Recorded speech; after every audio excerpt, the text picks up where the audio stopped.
우리는 우리를 지으신 그분 앞에서 어떤 존재일까? 나의 가치는 그분 앞에서 얼마나 큰 값어치를 가지고 있을까? 내가 그분 앞에 선다면, 너와 내가 그분 앞에 선다면 그분은 우리를 향하여 어떤 고백을 하실까?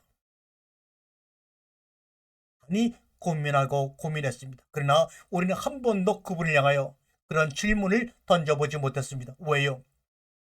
우리의 삶이 시작되기 전에, 우리의 삶이 꽃을 피우기 전에, 우리의 신앙이 앞을 향해 나아가기 전에 이미 원죄라고 하는 선악과를 먹음으로 말미암아 하나님으로부터 죽음의 첫 곳으로 떨어져 버린 우리라고 하는 것이 우리를 꽉 구속하고 있었기 때문에 감히 엄두를 내지 못하고, 더군다나 현재 나의 모습을 바라보니 이런 모습을 가지고 하나님에게 무엇을 질문한다는 것이 말이 안 될 것 같다.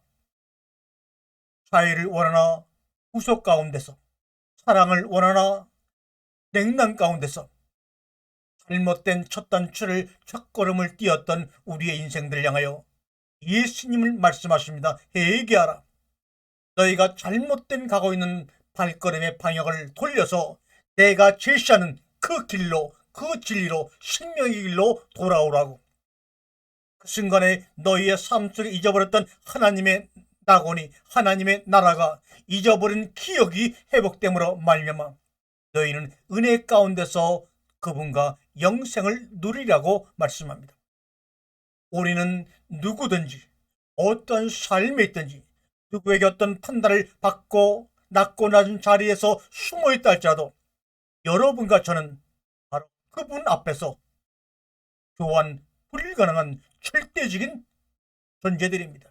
이것을 꼭 잊지 마시기 바랍니다. 너는 나에게 교환 불가능한 내 생명보다 가치가 있는 존재라고 말씀하신 하나님 아버지께서 아담에게, 우리에게 가장 처음 하신 말씀이 무트 타 무트, 죽고 죽으리라. 우리는 죽음의 대명사처럼 이 말을 받아들이고 있지만 교환 불가능한 우리 존재들 앞에서 그렇게 말씀하신 죽음이란 단어는 교환 불가능한 우리에게 주시는 하나님의 선물이요 축복일 줄로 저는 믿고 나갑니다. 그래서 한번 오늘 짧은 시간에 그 말씀하신 무트라고 하는 죽음을 한번 더듬어 볼까 합니다. 나의 죽음, 너의 죽음, 그리고 그의 죽음, 그녀의 죽음 중 어느 것이 나를 가장 진짜로 아프게 만드는가?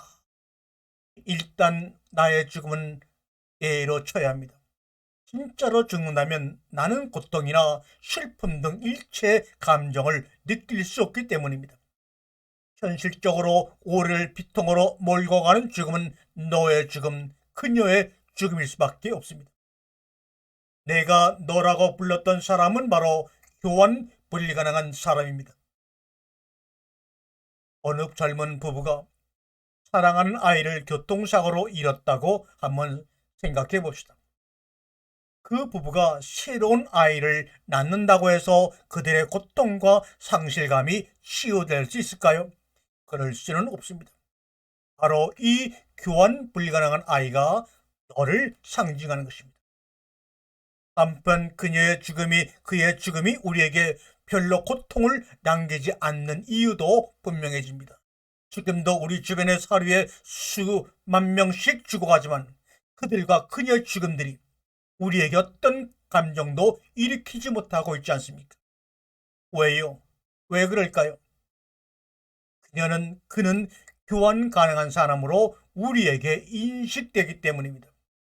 예를 들어 새학년에 같은 반에 배정된 어떤 학생이 학기도 시작되기 전에 사고로 죽는다면 이 반에 배정된 나머지 학생들에게 사고로 죽은 학생은 그저 그의 불가일 뿐입니다. 아마 얼마 지나지 않아 교실의 빈 책상에는 다른 학생이 전학 와서 앉게 될 것입니다. 죽은 학생이 새로운 사람으로 교환되고 대체된 셈입니다.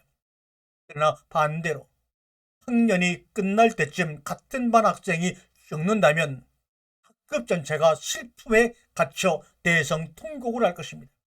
너라고 부르던 그 친구, 새로운 전학생으로는 결코 대체할 수 없는 너가 그들 가운데서 사라졌기 때문이죠. 어느 시인의 복수형에 대한 거부를 우리는 이해할 수가 있을 것입니다. 그도 그녀도 존재하지 않는데 그 시인에게 우리들, 그들, 그녀들이 어떻게 존재할 수 있다는 말입니까? 우리든 당신들이든 그들이든 그녀들이든 복수형은 교환 가능한 구성원들로 구성된 집단과 무리를 상징하기 때문입니다. 내게 권력만 있다면, 내게 돈만 있다면 언제든지 부릴 수 있는 것이 바로 우리이고 당신들이고 그들이 아닙니까? 예를 들어 2차 대전 때 나치들이 유대인을 가스로 죽이려고 할 때 거기 10명 앞으로 나와 이런 식으로 말합니다. 광화문 광장에서 자 이제 우리의 청년들이여 촛불을 높이 듭시다. 이런 말도 말이죠. 일말의 죄책감이나 고통 없이 타인을 부리는 방법은 그들을 교환 불가능한 존재가 아니라 언제든지 교환 가능한 존재로 보는 것입니다. 정치인들의 사고 속에도 이런 사고가 뿌리 깊게 박혀있기 때문에 문제가 생기는 겁니다. 그렇지만 세상의 모든 존재가 너라면 사정은 달라지지 않을까요? 내가 죽으니 내 마음이 찢어질 듯 아프구나. 내가 눈물을 흘리니 내 눈에서는 피눈물이 나는구나. 내가 간만에 미소를 띠니 내 얼굴이 철로 환해지는구나. 내가 건강을 찾으니 내 발걸음이 이렇게 가볍기만 하구나. 이런 분위기 속에서 어떻게 지배와 억압이 일어날 수가 있겠습니까? 우리에게 모든 사람들 하나하나가 교환 불가능한 너가 있는 세상이었으면 그것이 바로 하나님의 나라가 아닐까요? 우리 하나님 아버지에게는 사람만이 아니라 모든 사물이나 사건까지도 교환 불가능한 너였는지 모릅니다. 아담도 이브도 에덴도 선악과도 생명나무도 가인도 아벨도 노아도 롯도 그리고 저 하늘의 별과 달도 말입니다. 3세경의 인도의 선생이었던 나가르주나는 그의 유명한 저서 해적론에 다음과 같이 말했습니다. 이 나가르주라는 선생이 바로 우리가 많이 알고 있는 불교에서 사용하는 색즉시공, 공즉시이라는 말을 처음으로 사용한 분입니다. 그분은 그런 얘기를 하면서 내가 너희들에게 말하는 공이라고 하는 것은 다른 뜻이 아니라 바로 이런 것이라고 그 책에 말했습니다. 사물들이 다른 것에 의존하여 존재하는 것이 공이야 이렇게 말합니다. 아무것도 없고 비어있는 것을 공이라고 말하는 것이 아니라 사물들이 다른 것에 의존하여 존재하는 것, 이것이 바로 내가 말한 공이란다. 이렇게 확언시켜 놓는데도 불구하고 사람들은 공을 잘못 이해하고 있습니다. 너는 나에 의존하여 참 너가 되고 나는 너에 의존하여 참 내가 된다 이 말입니다. 문제는 너들이 많은 만큼 나들도 많아질 수밖에 없다는 점입니다. 복수형으로 묶였다고 해서 교환 가능한 너들이나 나들이라고 착각을 하면 안 됩니다. 모두가 교환 불가능한 너들과 나들일 뿐이기 때문입니다. 포도나무에 포도송이가 연그러 풍성해지는 것과 같은 이치입니다. 한 알 한 알이 모두 너들과의 인연으로 탐스럽게 연근 포도송이 나들입니다. 포도송이 한 알 한 알이 땅과 물과 공기와 햇빛과 농부의 땀과 바람과 인연을 맺고 하나가 되어서 그 인연으로 탐스럽게 연근 포도송이 한 송이가 우리 입안으로 우리 앞에 놓여진 것입니다. 나와 함께 살고 있는 아내로 인해 연근 한 알, 남편으로 인해 연근 한 알, 그 한 알 한 알이 바로 소중한 교환 불가능한 존재들입니다.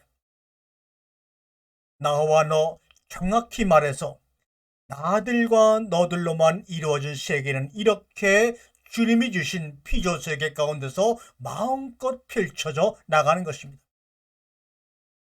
인연이 화합하고 지속해야 하는 나이고 너입니다. 인연이 닿으면, 시간이 닿으면 포도송이는 조금씩 볼품이 없어집니다. 포도송이를 이루는 하늘하늘이 조금씩 시들기 때문입니다.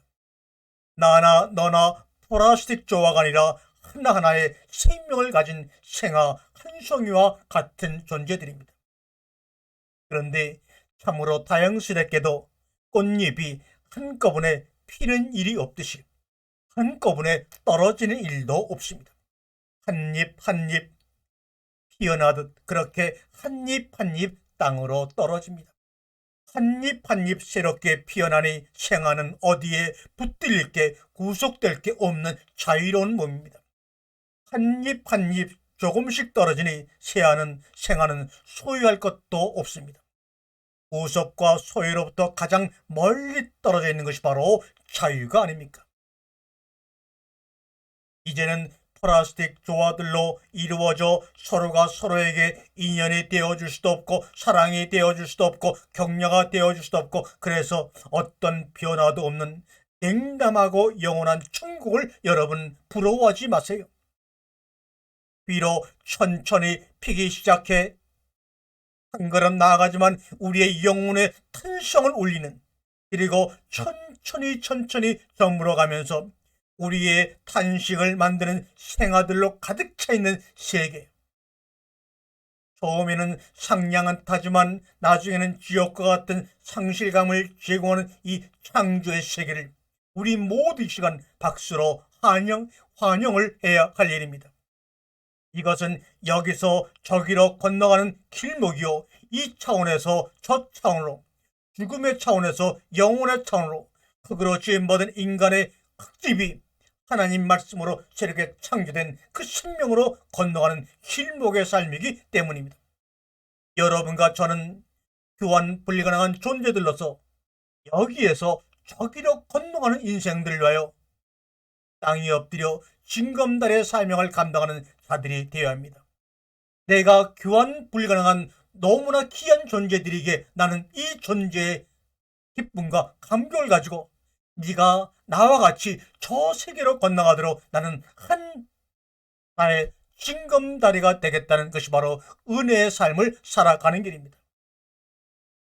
그래서 고마워 내 상냥한 고통아, 고마워 내 상냥한 고난아. 비록 고난과 고통 가운데 일달자도 그를 향하여 오늘도 안녕히, 먹고 싶을 때도 안녕, 차갑고 싫을 때도 안녕, 처음 만난 사람에게도 안녕, 영영이 헤어지는 사람에게도 안녕, 오늘 이 말씀을 듣고 전하는 저와 여러분 사이에게도 안녕.